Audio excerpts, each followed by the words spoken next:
আসসালামু আলাইকুম। মিতা মুস্তফা স্বাগত জানাচ্ছি এনটিভির দুপুরের খবরে। ক্রাউন সিমেন্ট শিরোনাম দেখছিলেন, এবার পুরো খবর।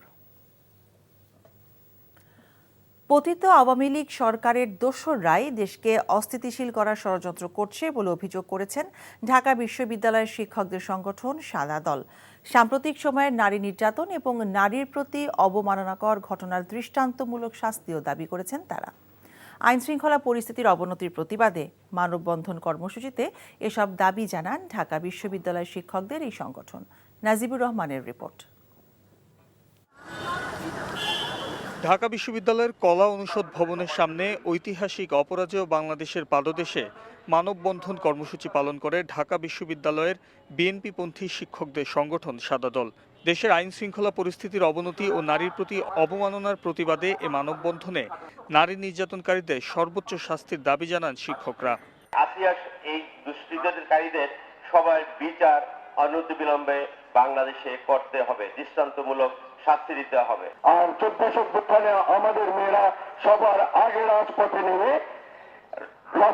আন্দোলন পরিচালিত করেছে, আর ওনাদেরকে আমরা আজকে সিগারেট দিতে পারছি না। এটা লজ্জা, এটা সরকারের জন্য লজ্জা, আমাদের জন্য লজ্জা, আপনাদের জন্য লজ্জা।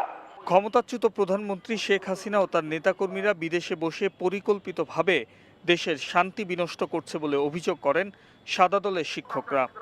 দেশের সরকারকে যখন ছাত্র জনতা গণ অভ্যুত্থানের মধ্য দিয়ে দেশ থেকে চির বিদায় করে, তখন সেই ব্রিটিশ সরকার ঘাটতি মেরা থাকা তার সহকর্মীরা, তার মন্ত্রীরা কখনোই বসে থাকে না। তারা দেশে অরাজকতা সৃষ্টি করবার পায় তারা করে, যেমনটি এখন করে যাচ্ছে। ঢাকা বিশ্ববিদ্যালয়ের অনেক শিক্ষক, অনেক মানুষ বিভিন্ন সময়ে ফ্যাসিস্টের সহযোগিতা করেছেন। তাদের বিষয়ে আমরা এখনো উল্লেখযোগ্য কোনো কিছু করতে পারি নাই। আমি এখান থেকে তাদেরও বিচার দাবি করতেছি। এদিকে ধর্ষণের প্রতিবাদে দুপুরে শাহবাগ মোড় অবরোধ করে 7 কলেজের শিক্ষার্থীরা। ধর্ষণে জড়িতদের দ্রুত গ্রেফতার করে দৃষ্টান্তমূলক শাস্তির দাবি জানান তারা। ধর্ষকদের শাস্তিটা প্রকাশ্যে দেওয়া উচিত। আমরা চাই ধর্ষকের শাস্তি হচ্ছে ফাঁসি। সময় দেখি যদি কোনো ধর্ষক উচ্চবিত্ত পরিবারের হয়, আমরা কখনোই কোনো বিচার পাই না বা বিচার দেখতেও পাই না। 2 দিন পরে ধর্ষক মুক্তি পেয়ে যায়।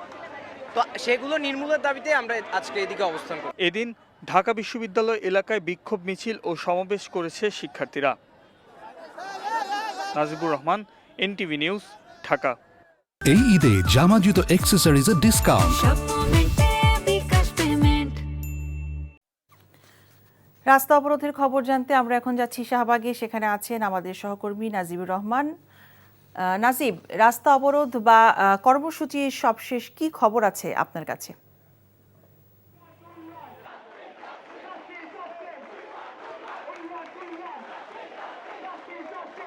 বেলা 1টার কিছু পরেই কিন্তু 7 কলেজের শিক্ষার্থীরা ধর্ষকদের সর্বোচ্চ বিচার দাবিতে শাহবাগের রাস্তা অবরোধ করে এবং চারপাশে যে রাস্তাগুলো রয়েছে সেগুলো যান চলাচল কিন্তু পুরোপুরিভাবে বন্ধ থাকে। তার কিছুক্ষণ পরেই কিন্তু প্রায় 20টিরও বেশি শিক্ষা প্রতিষ্ঠানের শিক্ষার্থীরা সেখানে জড়ো হয় এবং জড়ো হয়ে তাদের সেই দাবিগুলো তারা তুলে ধরতে থাকে। পরবর্তীতে পুলিশের সহযোগিতায় এবং পুলিশের আশ্বাসের পর তারা শাহবাগ জাদুঘরের সামনে অবস্থান নিয়েছে, আপনারা নিশ্চয়ই দেখতে পাচ্ছেন। 7 কলেজের শিক্ষার্থীদের পর যেই 20টি শিক্ষা প্রতিষ্ঠানের শিক্ষার্থীরা এখানে জড়ো হয়েছেন, তাদের দাবিটিও অভিন্ন। তারা ধর্ষকদের সর্বোচ্চ শাস্তি অর্থাৎ ফাঁসি চায় এবং ফাঁসির পাশাপাশি দ্রুত এই যারা জড়িত তাদেরকে আইনের আওতায় এনে সেই বিচারটি সময়সীমা কমিয়ে এনে ধর্ষকদের শাস্তির বিষয়টি নিশ্চিত করার দাবি তারা বারবার করছেন এবং সেই সাথে দেশে যে অস্থিতিশীল পরিস্থিতি, সেই অস্থিতিশীল পরিস্থিতি কাটিয়ে উঠতে সরকারের প্রয়োজনীয়, স্বরাষ্ট্র মন্ত্রণালয়ের প্রয়োজনীয় উদ্যোগ নেওয়ার ব্যাপারেও কিন্তু তারা গুরুত্ব আরোপ করছেন। আপনারা নিশ্চয়ই দেখতে পাচ্ছেন আমার পেছনেই তারা অবস্থান করছেন এবং তারা যেটি বলছেন তারা সন্ধ্যা পর্যন্ত অবস্থান করবেন এবং তার মধ্যেই এই বিষয়টি সরকারের আলোকপাত করতে চান সরকারের কাছে এবং দ্রুত সময়ের মধ্যে এটির ধর্ষক এবং নারী নির্যাতনকারীদের জড়িতদের বিচারের যে আশ্বাস তারা চান সরকারের পক্ষ থেকে। তো এই ছিল আমার কাছে সর্বশেষ। মিতা, শিক্ষার্থীদের কর্মসূচির খবর জানছিলাম শাহবাগ থেকে। এবছর ঈদুল ফিতরে বাংলাদেশে ফিতরার হার জনপ্রতি সর্বনিম্ন ১১০ টাকা এবং সর্বোচ্চ ২,৮০৫ টাকা নির্ধারণ করা হয়েছে। সকালে জাতীয় মসজিদ বাইতুল মোকাররমে ইসলামিক ফাউন্ডেশনের সভাকক্ষে জাতীয় সাদাকাতুল ফিতর নির্ধারণ কমিটির সভায় এই হার নির্ধারণ করা হয়। দেশের সব বিভাগ থেকে সংগৃহীত খাদ্যপণ্যের সর্বোচ্চ বাজার মূল্যের ভিত্তিতে এই ফিতরা নির্ধারণ করা হয়েছে। এর আগে ২০২৪ সালে সর্বনিম্ন ফিতরা ছিল ১১৫ টাকা এবং সর্বোচ্চ ২,৯৭০ টাকা। মুসলমানরা সামর্থ্য অনুযায়ী গম, আটা, খেজুর, কিশমিশ, পনির ও যবের যে কোনো একটি পণ্যের নির্দিষ্ট পরিমাণ বা এর বাজার মূল্য ফিতরা হিসেবে গরিবদের মধ্যে বিতরণ করতে পারবেন। এসব পণ্যের বাজার মূল্য হিসেব করে সর্বোচ্চ ও সর্বনিম্ন ফিতরা নির্ধারণ করা হয়। ৫ দফা দাবি আদায়ে দেশের ইন্টার্ন চিকিৎসকদের কর্মবিরতি চলছে। এতে ভোগান্তিতে পড়েছেন রোগী ও স্বজনেরা। সকাল ৯টা থেকে কুমিল্লা, রাজশাহী, চট্টগ্রাম ও বরিশাল মেডিকেল কলেজ হাসপাতাল প্রাঙ্গণে কর্মবিরতি ও প্রতিবাদ সমাবেশ শুরু হয়। এ সময় সেবা নিতে আসা রোগী এবং তাদের স্বজনরা ভোগান্তির শিকার হন। প্রতিবাদ সমাবেশ থেকে এমবিবিএস, বিডিএস সনদ ছাড়া ডাক্তার উপাধি ব্যবহার নিষিদ্ধ, ওটিসি ড্রাগস লিস্ট আপডেট করা এবং স্বাস্থ্য খাতে চিকিৎসকের সংকট নিরসন, নিম্নমানের মেডিকেল কলেজ বন্ধ করা, চিকিৎসক সুরক্ষা আইন বাস্তবায়ন করার দাবি জানান চিকিৎসকরা।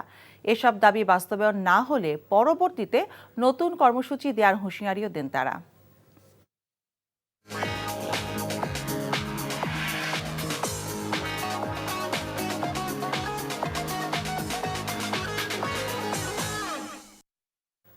মার্কেন্টাইল ব্যাংক অর্থনীতির খবর। গেল প্রায় এক দশকে অনেকটাই স্বস্তিদায়ক এবারের রমজানের বাজার। বেশিরভাগ পণ্যের দাম স্থিতিশীল। গেল বছরের অর্ধেকেরও কম দামে বিক্রি হচ্ছে গাজর, টমেটো, মরিচ ও পেঁয়াজ। আর রমজান শুরুর পর কমেছে ছোলা, চিনি, বেগুনের দাম। বিশ্লেষকরা বলছেন, পণ্যের সরবরাহ বৃদ্ধি, সিন্ডিকেটের দৌরাত্ম্য রোধ এবং চাঁদাবাজি কমে আসাই এর মূল কারণ। সেলিম মালিকের রিপোর্ট। গত বছরের রমজানের এই সময়ে প্রতি কেজি টমেটো ও গাজর বিক্রি হয়েছে ১০০ থেকে ১১০ টাকা কেজি দরে, আর এইবার বিক্রি হচ্ছে মাত্র ২৫ থেকে ৩০ টাকায়। গেলবারের ২২০ টাকার বেগুন এবার বিক্রি হচ্ছে ১২০ টাকায়। ৪ ভাগের ১ ভাগ দামে বিক্রি হচ্ছে মরিচ। গেছে ৬-৭ বছরও এবারকার মতন সবজির দাম কোনো বছরে এবার আর হয় নাই। গত বছর মরিচের দাম ছিল ২০০ টাকা কেজি, আর এই বছর এখন মরিচের দাম ৬০ টাকা, ৪০ টাকা। সাধ্যের মধ্যে আছে, কিন্তু তাও আরেকটু যদি সরকার দেখে যে একটু কমানো যায়। নতুন করে দাম তো বাড়েনি, বরং রমজান শুরুর পর কমেছে ছোলা, চিনি ও পেঁয়াজের দর। গত বছর রমজানের থেকে এইবার পেঁয়াজ আপনার প্রায় ৩ গুণ কম, ৩০ থেকে ৪০। আবার ওই বাইরের পেঁয়াজগুলো 20 টাকা কেজি বিক্রি হচ্ছে। ছোলা বুট ছিল আপনার গেছে রমজানে ১১৫-২০ টাকা, এই রমজানে ১০০ থেকে ১০৫ টাকা। স্থিতিশীল বাজার থাকুক, এটাই আমরা চাই। এবার রমজানের এমন বাজার ব্যবস্থাপনার পেছনে কারণ কি জানালেন বাজার বিশ্লেষকরা। সরবরাহ ভালো এবং একই সঙ্গে যেহেতু সিন্ডিকেটের অত দূরত্ব নেই, এই কারণেই আসলে বাজারটা কিছুটা স্বস্তিদায়ক। রোজাকে উপলক্ষ করে পণ্য সরবরাহ আমদানি 35% বেড়েছে। মুদ্রা সংকোচনের নীতির কারণে মানুষের পারচেজিং পাওয়ার কমে গেছে, মার্কেটে টাকার সার্কুলেশন কম।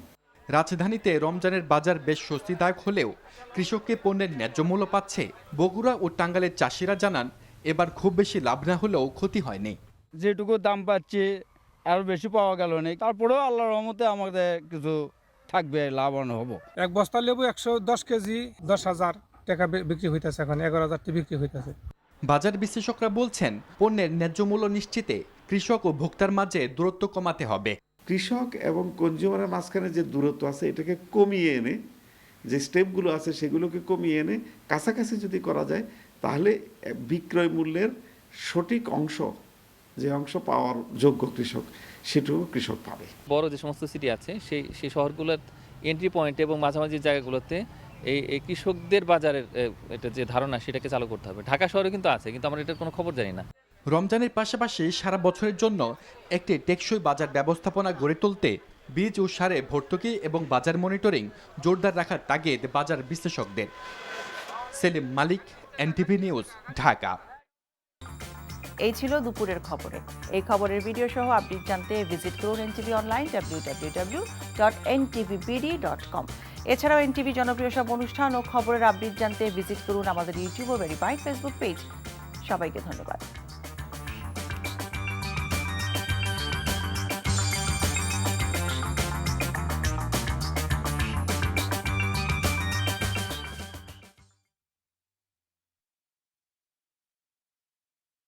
এই ঈদে জামা জুতো অ্যাক্সেসরিজের ডিসকাউন্ট। সব মোমেন্টে